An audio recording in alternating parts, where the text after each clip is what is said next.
No way to describe it except brutal. Yeah, absolutely. Now, there is a little glimmer of hope tonight. We had a little bit of cloud cover early on. You can see it moving across the Piedmont, but it's quickly moving out. That little blanket of clouds has kind of kept the temperature in the lower 20s as opposed to dropping off into the teens. So we may not drop nearly as cold tonight. Nonetheless, we're still going to get down into the single digits. You can see temperatures. These were the 10 o'clock numbers, waiting for the new numbers to come in, but we were just 23, which doesn't seem too bad compared to where we could have been if we didn't have that cloud deck. We would have easily been like where it's 10 in Bristol, down in that range by this time already. Closer look at temperatures, 17 in Hickory. It's already down to 12. They've had clear skies most of the evening. You see where the clear skies have been, temperatures have dropped into the teens.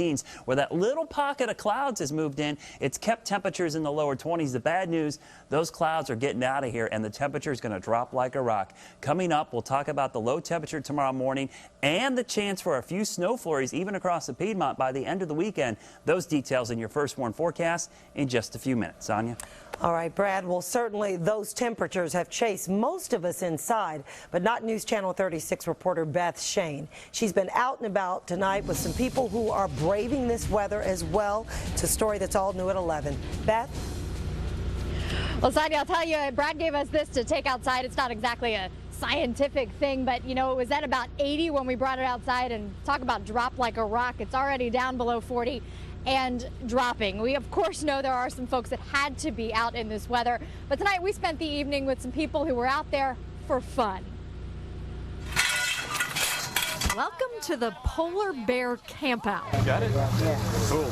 Where Boy Scouts from across York County strut their survival stuff. I got 2 pairs of socks on, some thermal underwear on, with this one suit here. I would say I'm wearing 5 or 6. That is, if they can move. It's probably been the coldest polar bear I've been on. Did you have any second thoughts knowing the temperature was going so low? No, just some extra steps of preparation.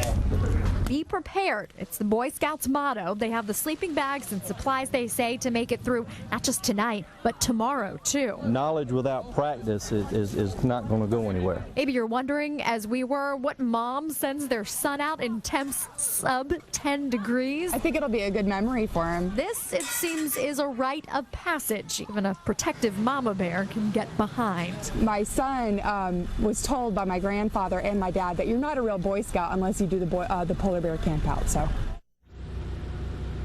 Not a real Boy Scout. We have to tell you, those leaders mentioned to us, you know, the Boy Scouts up north, they do this in temperatures much colder than this. They say they hear stories, scouting stories about campgrounds where they had to burrow into the snow just to find a place to put their tents. We, of course, hope that they're safe this weekend. With our mobile newsroom in Charlotte, Beth Shane, News Channel 36. Well, we certainly do. Well, tonight's freezing temperatures have homeless shelters seeing big crowds. Where would you be sleeping if you weren't here tonight? I really don't know.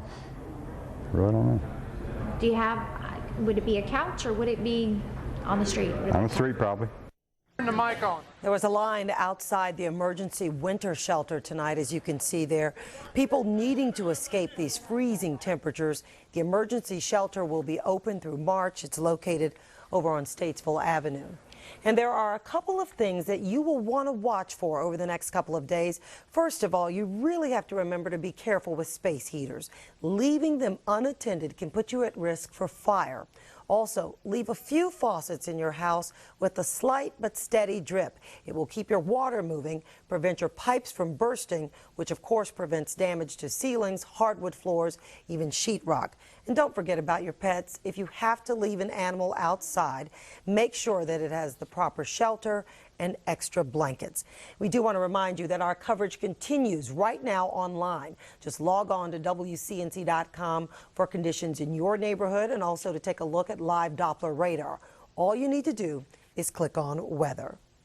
Now to the story that certainly has had everyone talking. We're talking about the miracle on the Hudson. Right now, the same weather pattern that is making it so cold here is making it incredibly difficult for investigators. It is simply too cold for divers to go in the water. News Channel 36 reporter Rad Berkey spent the day in New York City and has that new information from investigators. The frigid air in New York hampered efforts by investigators to raise the fuselage of the U.S. Airways Airbus A320 today. Instead, tugboats and barges worked around the submerged fuselage.